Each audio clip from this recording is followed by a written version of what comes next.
Ya, masih soal kasus Vina pemirsa, sebelum dilakukan penangkapan terhadap Peggy Setiawan alias Peron ini, Peggy ternyata sempat menyewa kamar kontrakan di Ketapang di Kabupaten Bandung selama 5 hari. Ketua RW setempat juga menegaskan Peggy memang tidak tinggal menetap di kontrakannya tersebut. Dirinya datang ke Ketapang hanya bertujuan untuk menjenguk ayah kandungnya yang sudah menjadi warga Ketapang. Ayah Peggy memang menyewa kamar kontrakan di Kampung Muara Ciparai, RT 1 RW 1, Desa Cilampeni maksud kami, di Kecamatan Ketapang di Kabupaten Bandung. Dan sebelum dilakukan penangkapan pada Selasa 22 Mei lalu, Peggy sempat juga tinggal di kontrakan tersebut selama 5 hari. Petugas kepolisian juga telah melakukan penggeledahan di kamar kontrakan Peggy itu dan ditemukan ada juga beberapa barang bukti mungkin ya, dan pada beberapa hari ini dilakukannya.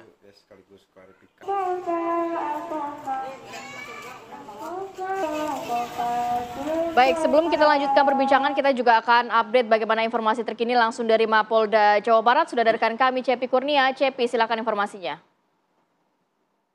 Ya baik, Marati dan Alvan serta pemirsa tujuan. Pagi ini saya sudah berada di lobi Polda Jawa Barat. Memang terkait hari ini ada jadwal pemanggilan untuk Luciana yang merupakan adik dari Peggy alias Peron yang dijadwalkan pada Selasa siang ini sekitar pukul 11 waktu Indonesia Barat, dijadwalkan pemeriksaan oleh penyidik di Treskrimum Polda Jawa Barat. Namun tadi saya mendapatkan informasi dan mengkonfirmasi kepada kuasa hukum Peggy, yaitu Yanti Sugiyarti, bahwa pemeriksaan untuk adik dari Peggy sendiri akan dilakukan di Mapolresta Kota Cirebon, tidak dilakukan di Mapolda Jawa Barat. Hal itu juga tadi dibenarkan oleh salah satu anggota dari Jatanas bahwa penyelidikan dilakukan di Mapolresta Kota Cirebon. Sejauh ini memang untuk pemeriksaan terhadap para saksi memang hanya untuk dilakukan terhadap Luciana yang merupakan adik dari Peggy sendiri. Sejauh ini memang kemarin dijadwalkan oleh kuasa hukum sendiri Bondol yang merupakan saksi kunci untuk meringankan dari Peggy sendiri, rencananya akan dibawa ke Mapolda Barat. Namun setelah tadi dikonfirmasi tidak jadi, kemungkinan akan besok atau serta limpahan dari beberapa kuasa hukum yang akan membela Peggy sendiri.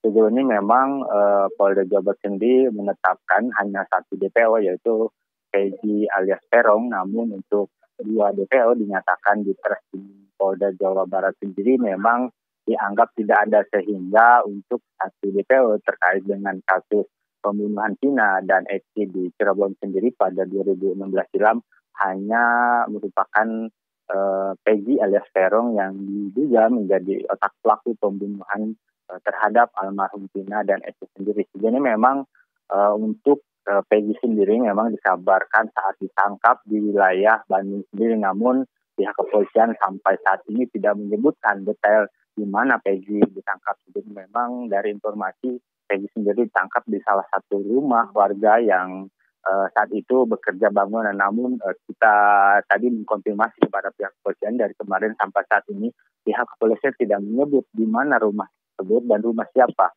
Peggy ditangkap sendiri. Memang orang tua Peggy sendiri itu mengontrak di wilayah Ketapang, Kabupaten Bandung.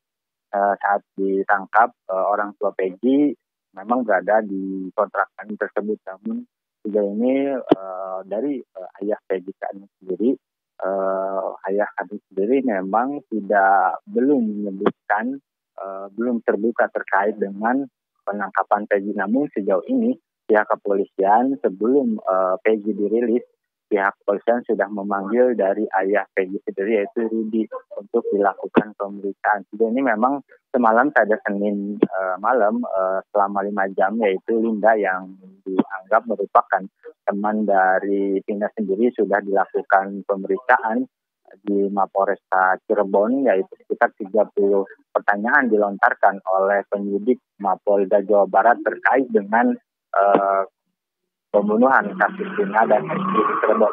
Sejauh ini memang untuk penyelidikan dari Mapolda Jawa Barat sendiri memang sudah dilakukan sejak 19 Mei kemarin, yaitu tembusan dari Kejaksaan Tinggi Negeri Jawa Barat yang mulai dilakukan ya, nanti kita akan tunggu ya bagaimana langkah selanjutnya yang akan dilakukan oleh pihak penyidik di Polda Jawa Barat. Baik, Cepi. Terima kasih banyak, Cepi. Oke, kita lanjutkan kembali perbincangan. Bang Nasrullah, apakah tadi juga ada yang mau ditanggapi mungkin terkait pihak-pihak yang juga harus juga mengawasi langsung kasus ini? Jadi gini, dalam proses penegakan hukum untuk kasus Vina itu kan sudah sedemikian dahsyat dibicarakan di publik. Tiap hari kita nonton di medsos dan lain-lain di televisi berita tentang ini. Tapi saya maaf Pak, kalau saya minta maaf kepada wakil-wakil saya di DPR, saya belum mendengar Komisi 3 DPR membahas masalah ini. Mungkin saya bisa paham, anggota DPR sekarang sebentar lagi sudah berakhir, yang baru belum dilantik. Tapi jangan begitu dong, dalam bernegara Anda negarawan, Anda politikus, Anda wakil rakyat. Jadi harus dipanggil. Bahas dong ini, panggil Kapolri, panggil Jaksa Agung, tanyakan permasalahannya, minta ini dipetakan, kemudian minta pertanggungjawabannya ke depan. Bagaimana? Nah, kemudian Anda selesaikan dong RUU KUHP yang sudah kami serahkan ke DPR hampir 20 tahun yang lalu. Ngendap di sana. Udah dua DPR berganti belum? Bahkan 3 DPR kalau dengan sekarang. Terus belum. Ada apa Anda ini? Apakah karena belum ada pihak yang menghubungi dalam tanda kutip? Maaf, ini saya ngomong agak sedikit vulgar. Tapi saya harus mengkritisi itu. Nah, kemudian buatlah produk KUHP yang baik agar tidak lagi timbul masalah penegakan hukum seperti sekarang. Memang saya paham KUHP itu banyak pihak yang kepentingan. Maaf Pak Susno ya. Polri berkepentingan, jaksa berkepentingan ya, pengacara berkepentingan, semua ingin mendapat kekuasaan sebesar-besarnya. Tapi Anda DPR rumuskan sebuah produk yang bagus demi kepentingan anak cucu Anda nanti, jangan kepentingan pihak-pihak yang berkepentingan sekarang. Satu. Yang kedua, ada persoalan sekarang dengan narapidana yang kasus Vina ini. Kalau memang mereka sudah diyakini tidak bersalah, carilah produk hukum, duduk Ketua Mahkamah Agung, Jaksa Agung, Kapolri, pra-peradilan dan juga PK tidak bisa. Kalau PK masih mungkin proses yang lama. Tapi ada anak manusia loh di dalam, mungkin sudah pernah kena siksa, sudah sekian tahun dihukum. Sekarang sudah ada fakta seperti ini. Cari solusi.